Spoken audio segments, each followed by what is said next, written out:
So we're going to continue in section 13.1, again in the math lab, 14.1 in the book. And we're talking about tessellations. In the last video, I told you that tessellations is another type of transformation that does involve some rotations. It involves some translations. It can involve a number of different transformations. It's technically not a transformation in itself, but it's used. Transformations are used to tessellate a plane, and so a tessellation of a plane is a filling of the plane with repetitions of figures in such a way that no figures overlap and there are no gaps. So in the one that you see on the screen, you've got all these different lizards that are tessellated together. They fit together perfectly to where there are no gaps, but they don't overlap. Okay, this is used a lot of times in design, in art. It's very, very common that you would see this in one of those two things. So I've seen a pattern that's used on women's clothing a lot, and it sort of looks, I'm going to try to draw it out here kind of by hand. It sort of looks like this.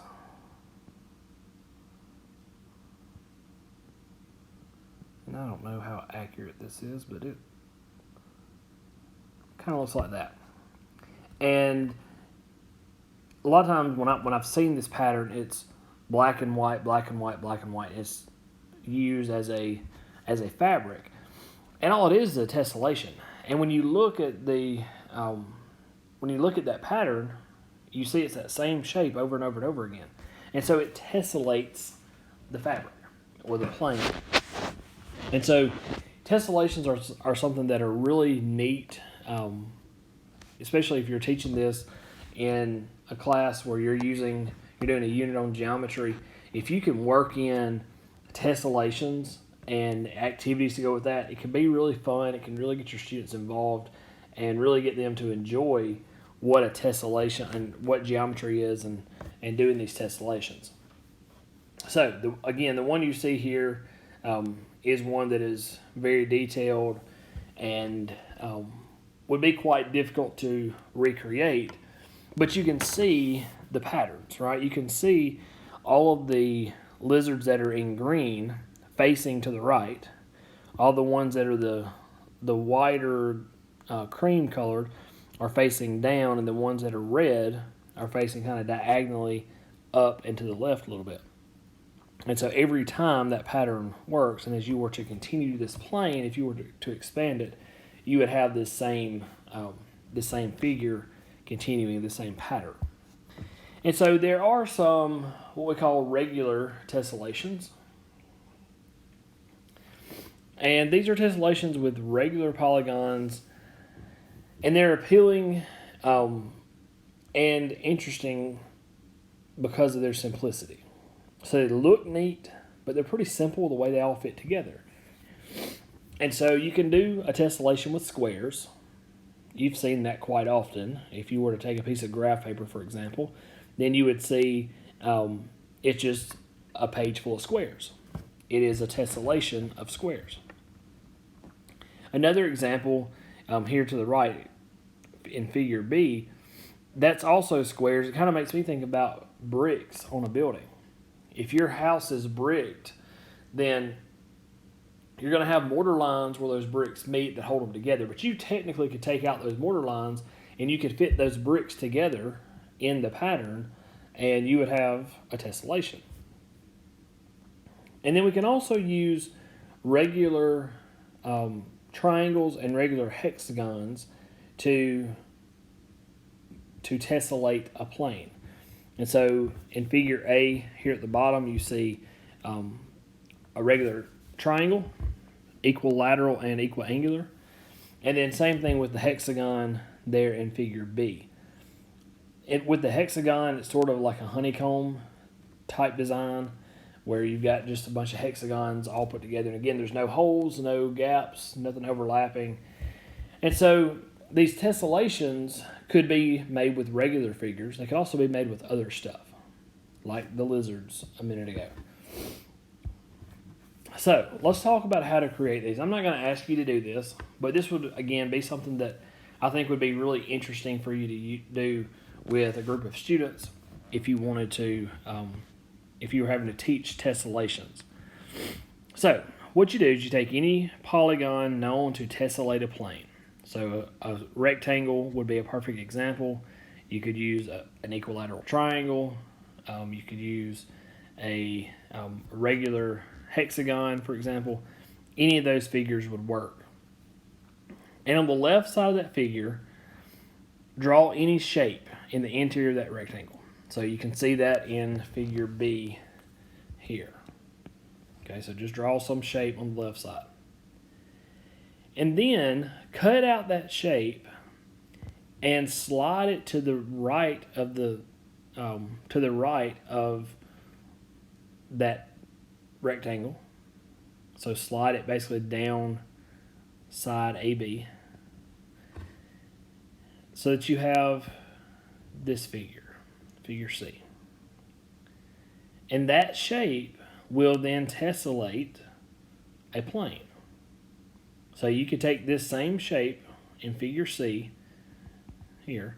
You could take that same shape and you could put another one exactly like it on the end, and then another one exactly like it, and so on. And so you can see how the design like the lizard or some other designs that you may come up with, you can see how maybe they start where this is done and then this piece that's cut out becomes more elaborate, which then makes this side more elaborate, and you can see how that would all fit together.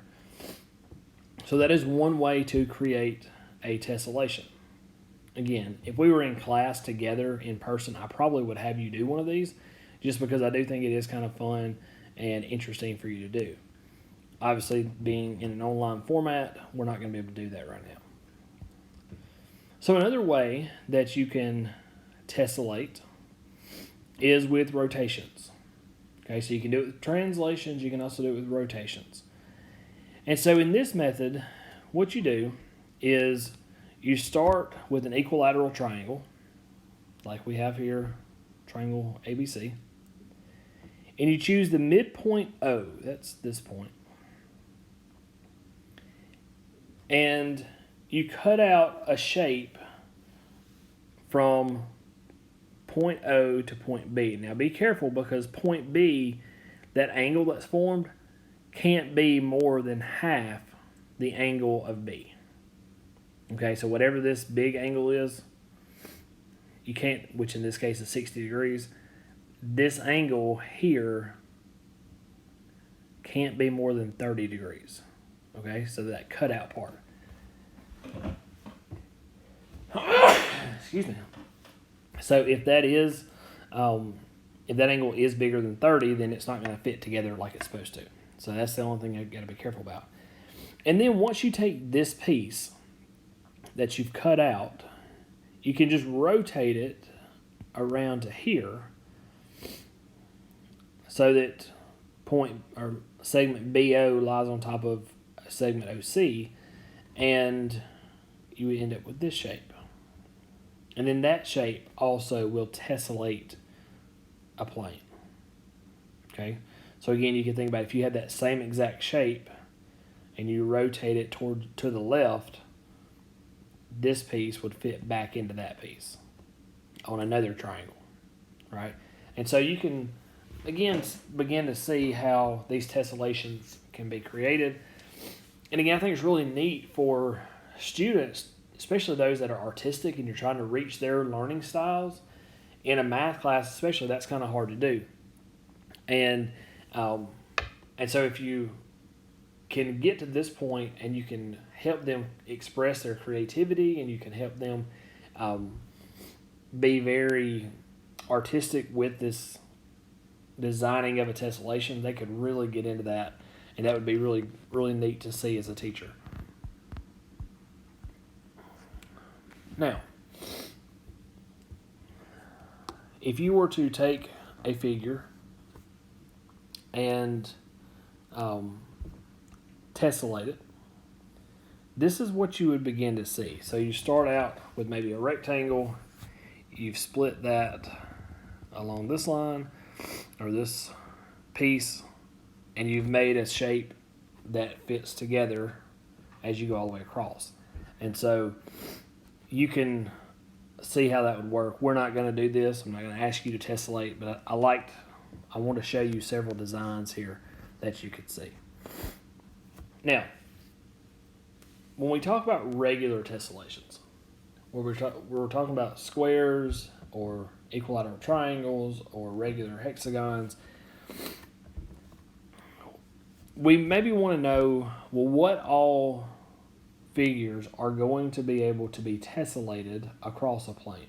What all regular polygons could tessellate the plane? And so to understand this, you can look at this hexagon, the regular hexagons here, and the one thing that you maybe would notice is that the angle measurements where these angles come together has to be 360 degrees. If it is anything else, then it won't tessellate. Because you can imagine that if you had three angles, for example, that were 100 degrees, when you put them all together, you only have a 300 degree angle measurement, not 360. There's going to be gaps. Okay? So, we talked about previously, to find the angle measurements of a regular polygon, you follow this formula, right? You take the number of sides minus 2, multiply that by 180. That will tell you the total angle measurement, and then divide it by the number of sides, in this case 6. And we find out that in a regular hexagon, we have 120 degrees in each angle measure. Well, 120 times 3 is 360. And so a regular hexagon works. For a square, for example, all the angles are 90 degrees, right? Well, if you put 4 squares together, you have 360 degrees. That's why a square works. With a triangle, equilateral triangle, each angle measure is 60 degrees. Well, if you took 6 of those, you would have 360 degrees, and so on.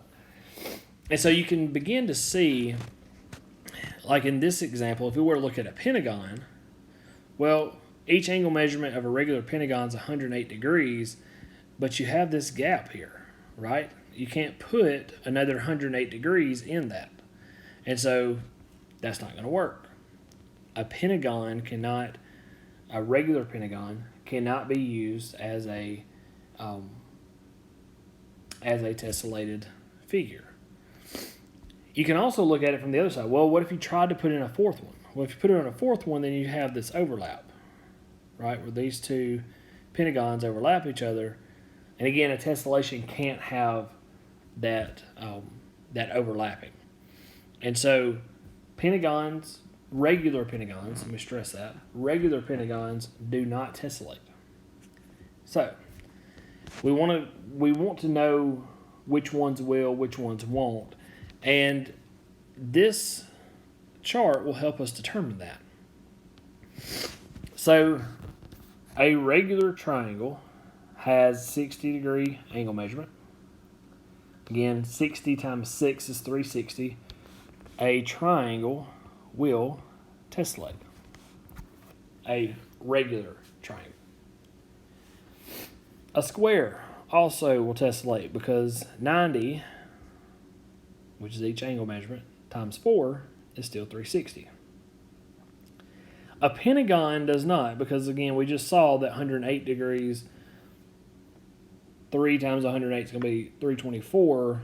If you have another 108 on top of that, well, that's obviously bigger than 360. That's not going to work. A hexagon does, because again, 120 times 3 is 360 degrees. Notice on the heptagon, this one obviously is not going to either. Its interior angle measurements is 900 divided by 7, which ends up being like 128, I think in 4/7 or something. So that obviously is not going to be able to put enough of those together and make it be 360. And then you can see with an octagon, you've got 135, which 2 of those obviously are not going to be enough. If you do 3 octagons, it's too much. Same thing with the nonagon and the decagon. So the only three regular polygons that will tessellate are the triangle, the square, and the hexagon. Now, that doesn't mean that you can't use pentagons. We're going to look at some examples in a few minutes where pentagons could be used as tessellations. They just can't be regular pentagons. Okay, and some of the other shapes can be used as well, just not regular shapes. Okay. And so this is what we mentioned. Since 360 divided by a number greater than 120 is smaller than 3, so like we said with the 135, that's smaller than 3. I mean, that's smaller than, if the number of sides would be smaller than 3 angles coming together. There's really no need to even look past a regular polygon with more than 6 sides, so a hexagon, which again we just mentioned, but that's what this statement says.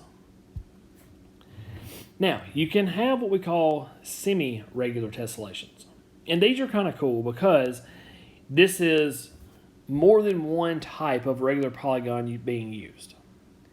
And so at your vertex, you've got you have multiple regular polygons. In this example, you see a hexagon with triangles. And so as long as each vertex is the same, then it could tessellate. Again, this is what we call semi-regular. Still regular polygons, it's just not the same one polygon, it's multiple polygons that are regular. And then we can also tessellate with other shapes. So we've mentioned there's only 3 regular polygons that can tessellate. But many tessellations are not regular. So that example that I was showing you that I've seen in designs on women's clothing, that is different than being a regular polygon, right? The picture with the lizards is different than a regular polygon. But the one thing that must be true is when you do a tessellation, all the sum of the angles at a vertex have to equal 360. That is the one thing that has to be true. Whenever these shapes all come together, the angle measurement at each vertex has to be 360, because if it's not, there's either overlapping polygons or you've got gaps. And so it has to be equal to 360. So some examples.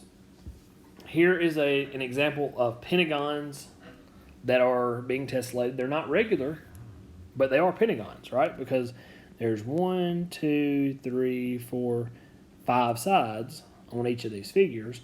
You can see all the figures are the same, but it is not a regular pentagon. And so there can be actually a lot of examples of non-regular pentagons that do tessellate. And so here are a couple. Both of these, and you can see it says the type number, and it says when they were discovered, February 1976 and December 1977. Marjorie Rice is the person that discovered these, and she discovered both of these tessellations of pentagons that would tessellate, but neither of those are regular, right? And so there's actually a problem with where people will try to study and try to find and discover different pentagons that tessellate and try to figure out, well, what's the maximum number of pentagons that would tessellate? And that is still a problem that is unsolved today. So this is, again, just a couple of examples. There's not a lot here to do as far as work goes, but I think tessellations involve rotations and they involve translations, and so I want to make sure we touched on how tessellations work. This does finish us up for section 1. We will continue in our next video in section